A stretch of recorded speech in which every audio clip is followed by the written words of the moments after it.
sounds like some Hollywood film composer's version of Gregorian chant, or Much worse. It gets pretty close. So very often they're used for speaking, lines. Use that in panopticon. Micro intervals are very good, so you get a chorusing effect. But there was one thing earlier in the first piece where I had a ratio of 0.95, so there was this very small interval, less than a second. Right. And it created beats, and you were really working with that. You were really sustaining. Right. And then, as it seemed to me that you were coming to the end of your phrase, I made a very, very gradual change in that setting so that it came almost up to unity. What that meant is the beats that were happening between her unaltered voice and the transposed voice were changing in rate. And that's and the thing that's so wonderful about that is when I started working with the Tragudia I was doing multi-track tape and singing like 7 voices. He would be recording this 7 voices of, let's say, high C's, and then there'd be like C, single sharp, C sharp, C double sharp, D, blah, blah, and to get all these difference tones and this ringing in the ears, and it's something that's interested me a lot. Really, if you felt any of that kind of effect, I'm sure you did. And it also has to do with equalization, but which can't really be incrementally controlled because you don't, you need somebody to be doing that, and you can only do so much by. But it is something that really interests me a lot. Anyway, and so it's really it's the real subtle things that can be done with a lot of these electronics that interest both Richard and me. At this point, I mean, obviously the unsubtle, more monstrous things too, but the subtle things are very seldom addressed because you get these rich rock and roll musicians who get a whole bunch, who get a rack of a lot of shit, and they sit there and they play around with it, but they don't ever really use it. I mean, they hardly ever use it musically. They don't use it. They don't spend the time. It's an instrument, It's not just a machine. It's an instrument, and it's just like really tiring because they start to sound all the same. A typical example is people that buy synthesizers with presets. I've talked to people that do maintenance on these things, and they say it's not uncommon for a Prophet 5 to come back in the shop after being on the road in continuous use for 3 or 4 years and have all the presets be the original factory presets with no changes. It's just how uncreative a lot of musicians are who are using electronics. The first thing that I do when I get a piece of gear is figure out what I can do to make it do what I'm supposed to. Anyway, we sort of sidestep. To get back to this question of control, what we're developing right now is a system where she'll have an on-stage control box which produces control voltages and triggers. And that will be sent down the microphone snake to the rack where there's a set of 12 voltage-controlled amplifiers. The first thing we're going to do is patch the outputs of all the signal processing devices through these VCAs and into the board. And then she'll be able to control the level of the VCA. Initially, everything will be on full on the stage. If she wants to reduce the level of something, then she can turn it down. And that's what we mean by incremental control, because we're talking about maximal change over time, maximal music rather than minimal music. Now, another feature of this is I'll have a visual display, a set of 6 LED bar graphs that will tell me the status of her control knob. So if her knob is up all the way, all the LEDs will be on. If she turns it down a little, one of them will go off. If she turns it all the way down, they'll all go off. So I'll be able to tell what position each of her 6 knobs is in. In addition to that, she'll have 6 triggers, which at the moment aren't going to be hooked up to anything, but will eventually be able to trigger envelope generators, which can then open up a VCA on a signal. So if she wants to trigger a splash input to the verb or something like that. She'll be able to do that on stage. Each of those will also activate an LED, so I'll be able to see when she's got the button pushed. Without even hooking up those control voltages, those pulses, to any device, they'll be useful because she can send me little code messages if need be. It'll be great. So if she wants more or less monitoring, without having to say, hey, instead of, more monitor. You know, if you saw this, it wasn't because I was upset with anyone. It's just that you have to constantly be giving people signals, you know. It's constantly saying this, you know. It's just like there's certain, but you know. I was wondering, I can't spend much time watching. Yeah. You seem to be, you know, making certain motions with your hand, like more or less or something. Well, was yeah. that to the audience or was that? On well, it depends. If you mean Panopticon, then that was another scene altogether. That was theatrical gesture, but mostly the first piece. The first piece, yes, it was more or less at the monitor at specific times because there's certain kinds of vocal timbres that I'm doing that, for example, I would need more monitor on just to be able to hear the mix, the dry and the process signal mix, you know.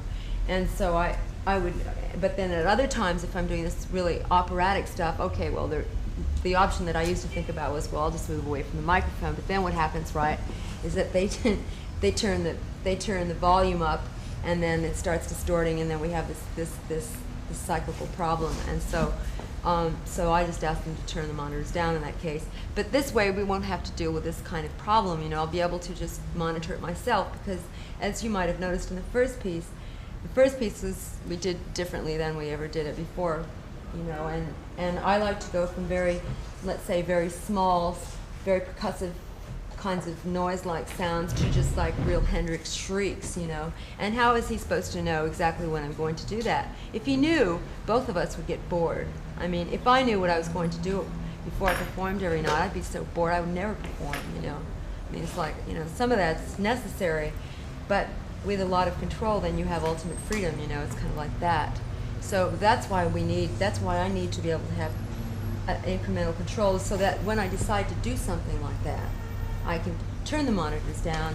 I can, let's say, turn a certain amount of reverberation down. I can, let's say, turn, you know, the delay up. I can do what I want.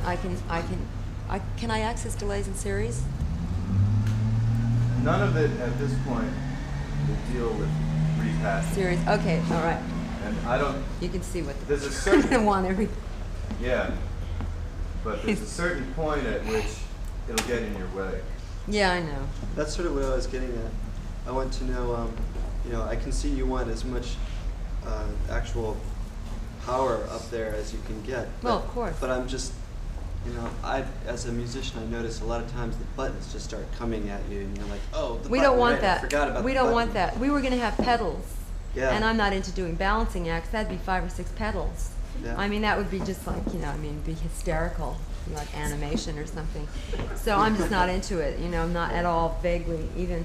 So this, what we've been trying to do, what Richard had suggested a long time ago was something that was almost like a guitar-like kind of instrument that would be basically this big old thing with these microphones on it, and I'd have all these kinds of knobs and this kind of stuff. I don't know though. At the temptation to do that at this point though, when you see all these assholes like Herbie Hancock getting up on stage with their little keyboards like this, just makes me want to puke. So I don't think so. I don't think so. Yeah, but still, it's I don't want to look like a guitar player if I'm not playing the guitar. I can't stand it. It's sick. I just want to do the music, you know.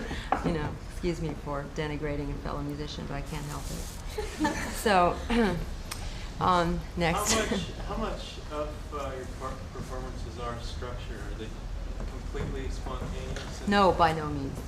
I used to. That was my sort of initial aesthetic, is that, or lack of one, which was to get up in front of an audience and not think at all about what I was going to do, and then just do it, you know, with my back to the audience, which is obviously an anti-entertainment status, you know. That was 7 years ago.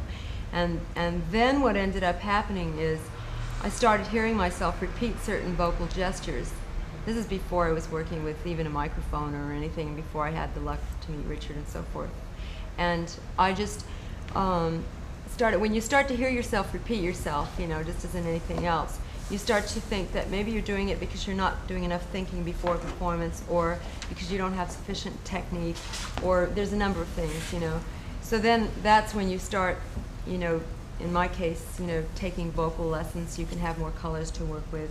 I use vocal colors analogously to paint colors, you know, and you think about organization before a concert. So I mean, even people like I hate saying this, but even Braxton, people like that started doing things like structuring improvisation because they knew that they couldn't really get on stage for an hour without really boring people to death. Because when you're on stage, when you're on the street, okay, what you take off the street might be interesting for 10 minutes, but it can't possibly be interesting to anyone else for a whole hour. I don't think so. I don't think so. I've heard that, you know, some of the greatest musicians in the world, and even they bore me to death after 20 minutes of just free improvisation. I just can't bear it. So I like to use other parts of my brain aside from the brainstem. Excuse me. You know, so it's not all just improvisation. But the thing that's really interesting is the more structuring that you do, the more free you are on stage. So that if I tell Richard, well, you know, we're going to have this many sections of the piece or whatever, and we're talking about it, and things are fixed, then within something being fixed, since we've worked together so long, and if I go way out on a tangent, he still knows that it's in that section, like last night, obviously. Sometimes I don't think about it, though. But, well, it's not necessary for him to think about it anymore, Because really, which is great. You know what's happening musically. Right, exactly. After all, any kind of That's right. notational system or, you know, architectural diagram that you may draw of a piece of music is just a shorthand or some representation of a piece of music. Except and if you can communicate and have the knowledge of what the real musical gestures is going on, right. you don't need as much notation. I mean, I've got a little scrap of paper with a few numbers written on it. You know, But to tell me what before, the it settings used are. to be more, I mean, Wild Well, you Women. have to go through that stage. You have to go through a stage Right. of discipline and organizing. For the last, it took about a year, Yeah. you know, because we had to do this, you know, we had to do this. But now it's just like we can just go up and deal, and I don't have to worry about doing the same old shit over and over again, which I wouldn't be able to bear, actually. There are certain things, though, if for example, the snake section, there are certain... That's precise. There's certain sections in which you really have to know what the processing is going to be. He does have to know exactly what section it's going to be because the processing is hard to set up. Yeah. Now there again, it's something that's subject to automation. It's possible to implement a programmer which allows you to just punch up a number, a memory location, and it'll set everything. You know, these things are available. It's the sort of system that's used on these keyboard synthesizers. Right, but and you can use it for signal processing network. Yeah. We've heard a lot about the techniques and the mechanics. I was suspecting you were thinking that. What the content is? What you're actually trying to tell people, what the subject is, if you're trying to raise something in people or in space. What is the Okay, content?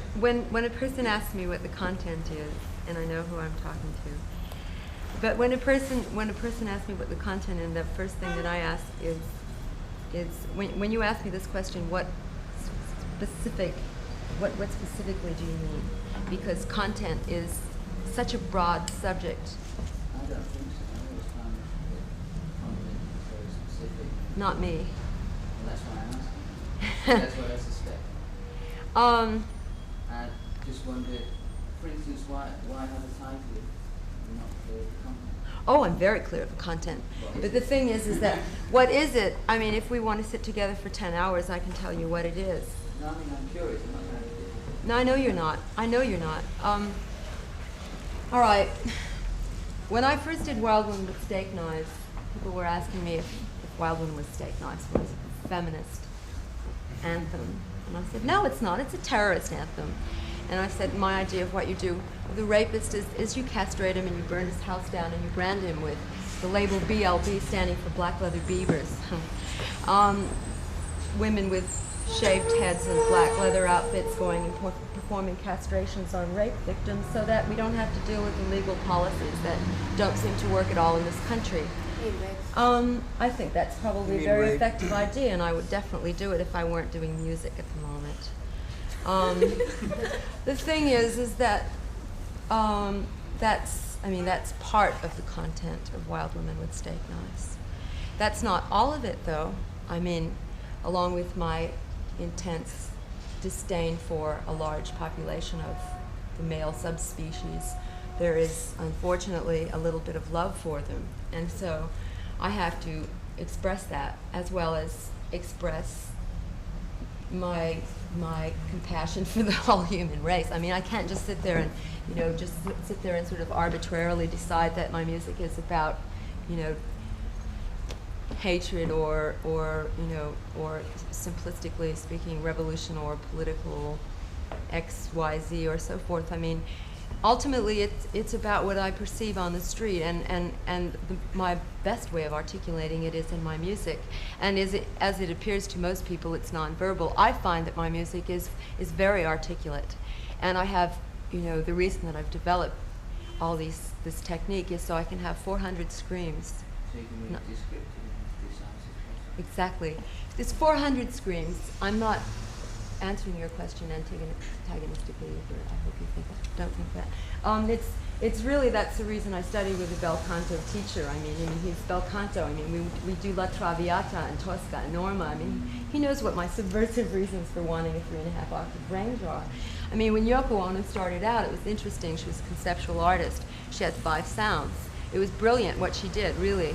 But you can't really express very much. I mean, you can't, if you're going to choose to use vocal sound that is not, let's say, traditionally verbal, over using, let's say, English words or whatever, then you have to be able to replace the English vocabulary with something that is equal to it.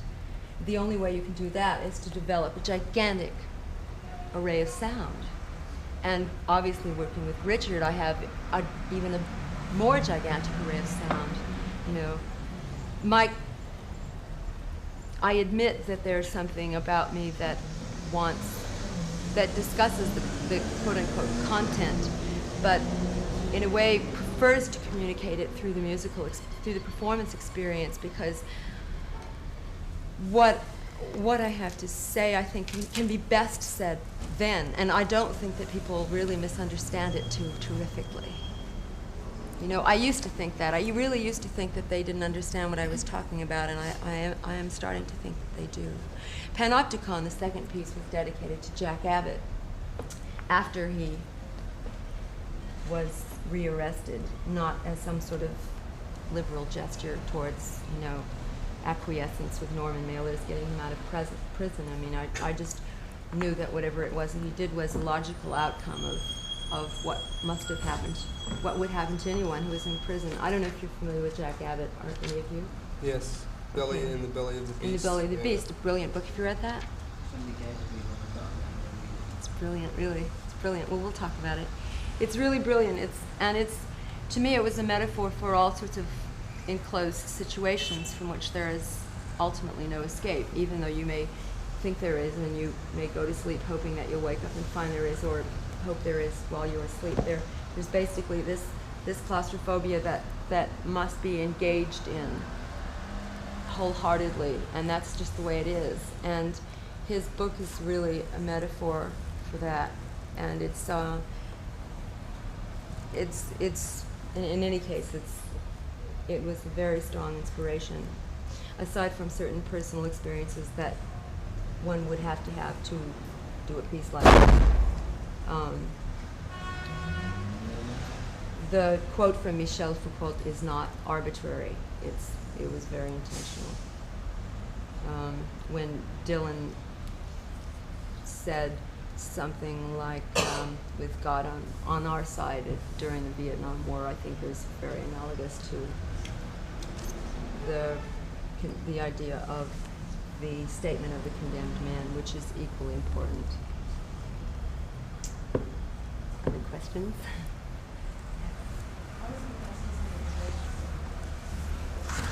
Could you speak up? I'm sorry, I don't hear very well.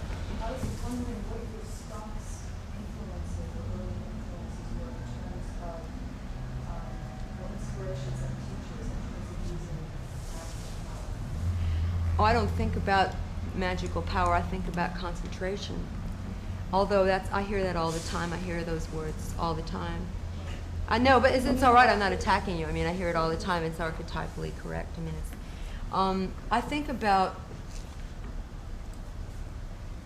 I think about concentration. You know, when Artaud was talking about the theater of cruelty, he was not talking about sadism. He was talking about rigor. He was talking about forcing yourself to see things very clearly against your will. You know, when he was talking about looking at something so hard that you see it, and even if it hurts you to see it, you have to see it, and that's the way it goes, you know. And that's what my music is ultimately about, is exposing myself and everyone else to what it is that, there's a quote that I like a lot, that the knife goes through past the marrow. It's just necessary, you know, to me. And I make, of course, as other people do, a lot of sacrifices to expose that. I'm not going to say that's the quote unquote, that's the truth, but that's the truth as I see it. But to me, I mean, magic means concentration, you know. If you really know what it is that you're doing, then I think other people do. And if you don't, then there's no way you can communicate anything. But magic, I mean, I don't read books on witchcraft or anything, if that's what you mean. I didn't think you did. No, I didn't think you did. I don't know. Can't answer that. It's I think you have you go to- ahead. You say you have more articulate about that, I'm afraid. I think it really has to do with the spirit of tragedy as derived from the Greek theater, from the Greek spirit. I mean, we know about the tradition of the Maniatis. Oh yeah. Well, you could tell them that. Well, Diamanda it's your mother's side, right? Of the family. Are of the Maniatis people, the hill people near Sparta.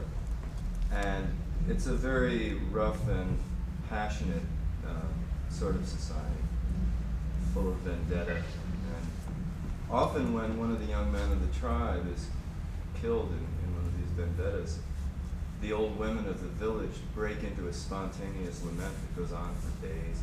They even have burial and exhumation rituals where they check the remains after a number of years to see how well things have progressed, and if it's rotted completely, then they take the bones out and wash them and rebury them. And now, as I understand it, you didn't really know about this tradition No. until after you had already been doing the work. So Diamanda was doing performances that were very much in the tradition of the Maniatis laments. Yeah. And in a sense, one would think of that as a manifestation of kind of cultural memory, racial memory. Yeah. It's true. in the blood. Well, there's no question about that. And again, referring to theater and tradition, in the German expressionist theater, there's talk of the actor of the blood, who is a performer whose visible, audible performance is derived from internal forces that are breaking out and creating the different actions, the different expressions that are manifested in performance. So it really has a lot to do with blood, with connection to the earth, with the spirit of the earth, in the sense in which it's felt by people who live very close to the earth. Yeah, no, that's definitely. So if you want to talk about magic, I think you really have to think of it in those very real and very concrete terms. Well, I think that we all, go back a few generations to visiting backgrounds. You don't have to be really arcane books. Yeah. Right, that's true. That's right. You don't. I mean, that's my whole. I mean, it's not necessary to again, it's to read about it. You know. Well, I'm not saying that illiteracy helps us, sustain our magic powers by any means, but I'm trying to think a little, well, other questions. Do you have any direct ethnic influences? Excuse me? Do you have any other direct ethnic influences? Oh yes, everything. Everything I hear. I heard a Toyota advertisement that was brilliant the other day. It sounded to me like Sonny Murray, who was a great musician. It's like, for me, it's like everything that I hear registers. Everything that we all hear registers, which is why, it's really, which is very insidious in a way. But I mean, it's real, and I select. In a way, I select, and then I don't select because I can't, because it comes in anyway, you know what I mean? But if I were to choose, let's say, things that I was singing Arabic music, and I was singing Greek music, and I was singing Bulgarian music, and I was singing, stuff that like James Brown was singing, and I've sung with, salsa bands, and I've sung lots of music. I've been doing music for 25 years, so, I've sung everything, and, Do you ever get into any sort of trance music? Oh, what do you mean by that? Do you mean Sufi stuff? I guess, I'm not Don't sure. be Like embarrassed about when I it. hear your music sometimes, or Uh-huh. it almost Does it sounds reminds you of that? of a trance state. Sure. Well, it is. I mean, ultimately, okay, let's say that I use the euphemism concentration for want of not appearing to be East Indian, which, Yeah. Everyone assumes you must be in order to go into trance. I find that slightly embarrassing. There are people in the West Coast that do have those tendencies as well. I think that the music is definitely trance music in that sense. I mean, it's more Dionysian than Apollonian, if we need establish that sort of dichotomy. Also, it seems to me that extreme consciousness is probably the opposite of trance.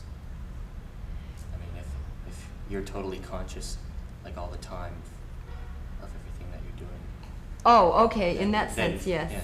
In that sense, yes. If you're Then you yourself would be if going you're on through the a trance. outside looking at it. Yeah. But the thing, though, is that, see, I have problems with that because I visualize, or I think of what I do with a voice, and in a sense, what Richard and I are doing at the moment, as, in a way, is a sort of sonic choreography, because it's spatial manipulation of a very huge array of timbre. I mean, we're sending it to all the speakers in the room. Listen, you have to be completely conscious of what you're doing while you're doing it, but you have to be at the same time completely free, which means you have to be unconscious, but not unconscious like unconscious, Yeah, yeah.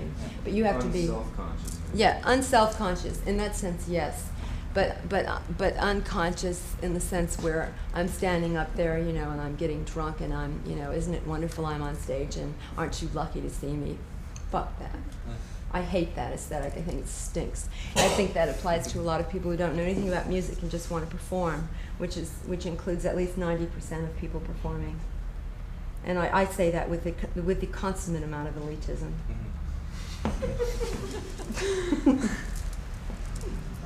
In your own singing, do you ever sing with overtones, with your own voice? Oh yeah. Yeah, Do you mean like a double multiphonics? voice. Oh yeah, multiphonics. I call them multiphonics. I don't know. It doesn't matter what I call them anyway. It's like vocal white noise, but it's not vocal white noise because it's more articulated into, let's say, It's like two voices. Oh yeah. At this point, 4 or 5. I had this sort of idea a while ago, which Richard has told me is physically incorrect, but still that you could resonate. That you would be able to resonate all the. No, you didn't say that was physically incorrect. It was the anthropic idea that was physically incorrect. Yeah. That you could resonate all the particular cavities in your body, which isn't new actually. Grotowski had been thinking about that too. But that you could create, a kind of noise resonance from different parts of your body, and you could simultaneously execute them, but you could also filter them out at the same time. And I'm actually able to do a lot of that, and then what happens with the processing, if Richard is filtering some of it, then we can get into some really interesting things.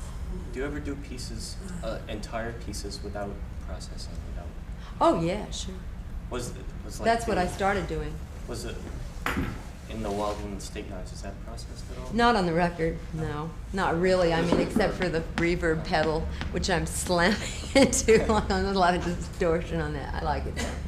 But now, I mean, I'm spoiled. I mean, with Richard, I don't want to do concerts without Richard. We have such good fun, you know. I mean, it's the evolution of the music. But of course, I've had to do that, you know, for a while. I mean, the deal was, as he knows, I mean, I would go get concerts in Paris, and I'd go there, and you know, I'd have to work with an engineer for the first time, you know, and it was always sending her off with blessings. You know, yeah, it's just cross like fingers. shit, you know, here we go again, you know. It's like, you know what I want to do? I want this incremental change of reverberation, and I want, you know, quadriphonal spatial manipulation, and I want, you know, 32 dimmers, and I want, and they'd look at me, and they'd just like, they'd look at my American Airlines ticket, and they'd say, listen, you know, do you want a refund? And you get out of here. Because as it turns out, my performance electronics for a soloist are probably the most difficult around. I mean, as Keith can certainly attest, it was no easy job doing this concert. It's a real difficult thing to do, you know. But I spent a lot of years not doing any processing at all. And I don't do processing because for some reason, you know, I'm afraid to perform without the extension of the voice. That would be a really weak reason for doing it. You know, coming out of the jazz tradition, I've heard enough saxophone players with ring modulators to know what that's all about. You know, the John Clemmer tradition has never interested me very much. It's more like say a trumpet player and his mutes. You know, you have different mutes because you can get different sounds out of it. That's a lot more than that. You don't throw away yeah. the trumpet. Yeah, you don't throw away. I mean, it's not like, you know, you make one sound. There are singers that do that, but for the sake of elevating myself for the moment, I won't mention who they are. Just for the moment. I wanted to ask you, like that was one thing about last night's performance that, well, there was one area in particular I can't pinpoint it now, but that kind of bothered me, where I thought that the synthesizer or the electronic portion of the sound was Of the just, vocals sound? Of the mix between the dry mix and the processed?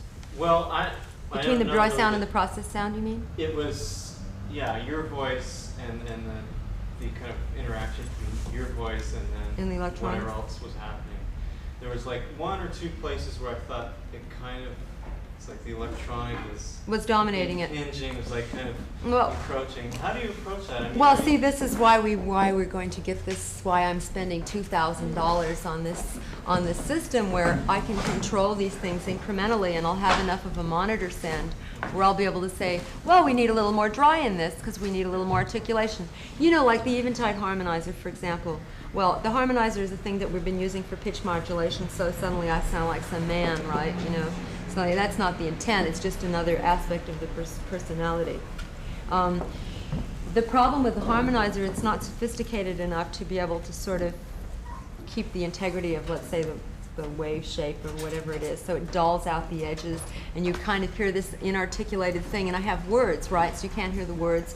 So what you need in that case is you need more of the dry mix, so that you can keep, you know, you can keep the edge on the sound, because that's not what we want. We're not aiming for something that is mushy and inarticulate, but until you can have the technology to be able to control that, it's really hard to do it. I mean, most people that are working like that are doing things like, they're doing things like really slow changes over time, right? You know, I mean, they're using it for a certain amount of time, and then they change this acts, and then they change this, but they don't do things really fast. They don't move quickly through time with the electronics. So it's easier for them. Yeah. I was interested, I heard that you did about working with mental patients. Uh-huh. And I'm curious to know the history of that. I didn't work with mental patients. I performed for them. They asked me, the people asked me to work with mental patients, and I refused to because I'm not a therapist. And not only that, I mean, music therapy is another situation. I really don't think my music is therapeutic. Not even for you? Ah, well, that's another question. I imagine it is. When I'm not doing it, it certainly isn't. But when it is, when I'm my own manager, it's definitely not therapeutic to be involved in this profession. But it's therapeutic to be on stage and doing it. but it's, I mean, to some degree, yeah. I don't think, I mean, therapy is a very ambiguous word, so but when they asked me to start, you know, using this work as therapy for mental patients, I said, listen, you know, let's be careful. I mean, be careful. It's interesting how the form of your presentation evolved. I'm sorry, could you speak louder? Yeah, I was interested in the form of your presentation and how that evolved. How the form evolved? Yeah, it seems, you know, you had 4 speakers, you were pretty much in front of the audience, people were sitting and watching you. Is that typically the way you perform? Yeah, well, yeah, it is actually at the moment. I mean, it's surround space, if that's what you mean. Yeah. Do you usually use 4 speakers, or have you ever used more than 4? I'd like to use more than 4. I'd like to use 12, you know. I mean, I'd like to do something on the top of the Empire State Building, you know, and during work hours and have speakers on every floor, you know. I think that would be really interesting. We don't have $100,000 at this point, however. I don't think we'll get that kind of grant either. Yeah. 3 o'clock, when is that, the secretarial hours? There's certain problems with doing more than a 4-channel system. For a while we were doing just 3. We had a single rear channel, which was fine, but often it's preferable to have 4 because of the way your audience is shaped. And it also is more convenient to interface with most boards. I mean, most boards that have more than a stereo output have 4. So that way you can pan between the fronts, you can pan between the backs, and things like that. But you should also address the problem with what kind of board you have to use for all the processing and plus the spatial manipulation. You know, I need 16 inputs and 4 auxiliary outputs and 4 submaster channels that drive the mains, plus stereo monitor. So it's rather complicated. If we wanted to go up to, say, 8 channels of output, 8 discrete channels, we'd have to request a board that had 8 outs, 8 submasters, which is something that's more likely to be found in a recording board or in one that's maybe a 32 input, you know, Soundcraft board, Soundcraft 800, for a submaster channel. Those things are not that common. They're very expensive to rent, this and that. That's the problem. Yeah. I was just like, with the 4 speakers, would you say there's like sort of one ideal area to get the full effect? And yeah, the center of the room is Right. where you want to be. That's the problem, that people are, remember we were talking about getting close to the speakers? You decide whether you want to hear for a week afterwards or not, and then you sit next to the speaker. Because the high frequencies, especially when, you know, the kind of equalization that I'm interested in, which means basically you're accentuating certain parts of the frequencies, you know, you can really, really hurt yourself. I mean, the high notes and stuff like that. I mean, you can actually. Poor Max Matthews. So anyway.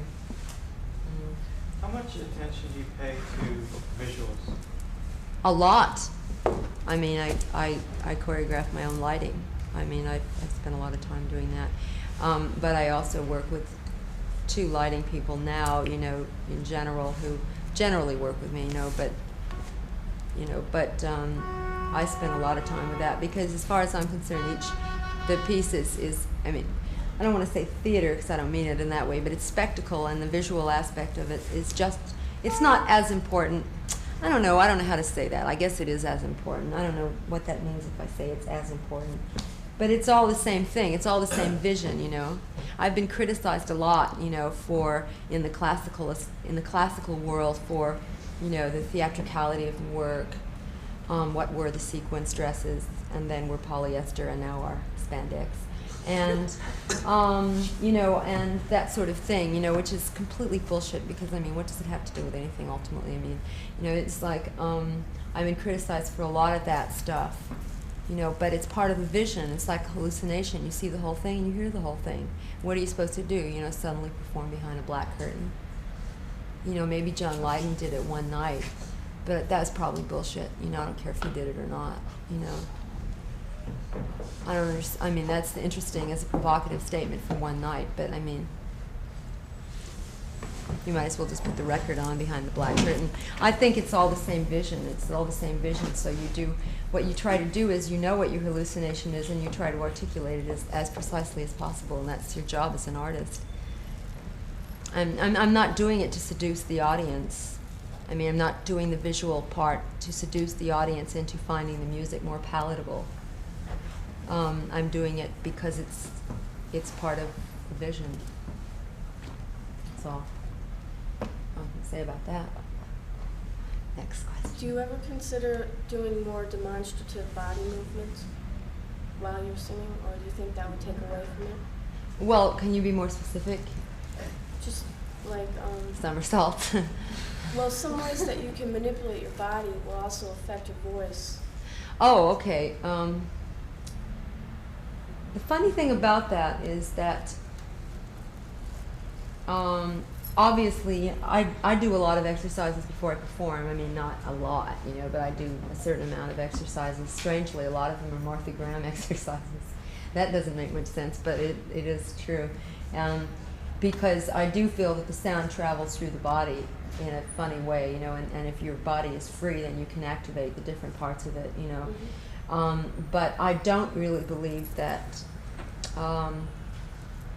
movement actually,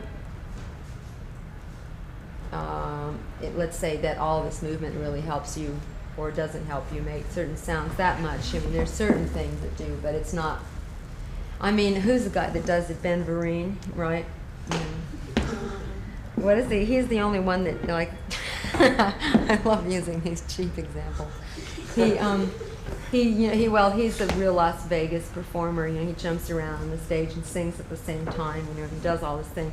You know, actually, the thing is that like the best singers usually are the ones of the operatic tradition, or like the ones that just basically just stand there and deal it. You know, like the Wagnerian singers.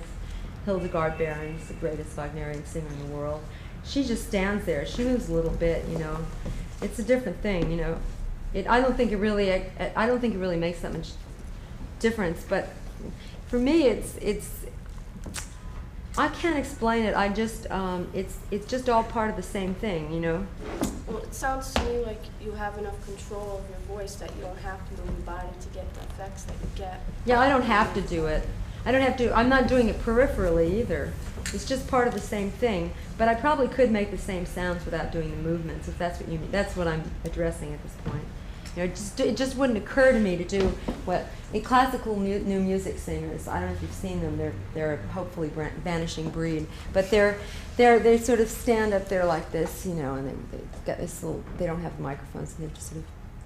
You know, and they get this look on their face, you know, of pathos. And it's really disgusting. I mean, it's really disgusting.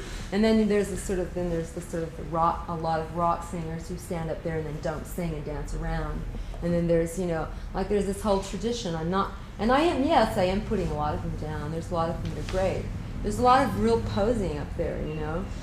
And I really believe in rigor. I really believe that a performance is a sacrifice. I believe that it's that when you're doing it, you're dealing and you're giving a lot of yourself, and you're going as far as you can. You're pushing yourself as far as you can and beyond which you can't. And I don't have time for the kind of the politeness, the manneredness of any particular musical tradition. You know, just don't have time for it. I mean, if you go and you see the music of Arabic people, you know, the Moroccan, those people do it for days. You know, they're completely committed. Or the people that dance over the fire, you know, they couldn't survive it if they weren't completely concentrated and intense and believe what they were doing. You know, I'm not speaking, you know, to be ethnically hip. It's just basically a reality of performance that interests me. Is there other questions? Probably enough. Probably overloaded at this point. If there's, what do you think? I think that's enough. If there's any other questions, just ask me personally. I'd be glad to answer.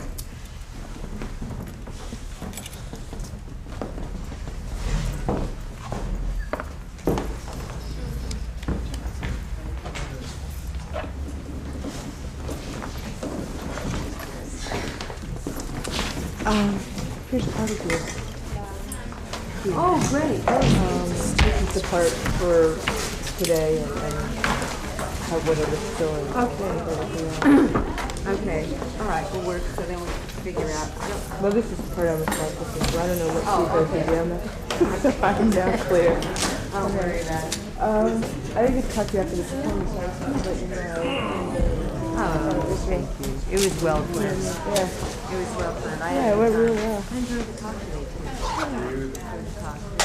I think it might have been a little bit technical for some people, but I think it's People important ask the for questions they want to hear answers to. So, I mean, you weren't going off into anything that no one asked you. Yes, well, I find it really tiresome to pretend to be an illiterate when you're not. You know, that's what a lot Right. of people do. I really hate that. I think it's really insulting to the public. Well, also, with all that equipment lying around, there are a lot of people who are real curious, what the deal is with it. Yeah. So, Yeah, I mean, it's a huge I investment. was. Good God, I was going today setting it up. I was wondering what you did. I sat And I behind got it. Richard the whole way. And I was trying to figure out what he was doing. I was like, oh. Yeah, good. Well, good. There's supposedly a couple of pictures or something. Oh, did you do one this morning? No. No? I think Well, I there's don't know one what later. else is happening. Oh, thank you. So that's great. Okay. Has Keith talked to you at all about what is going to happen with this recording?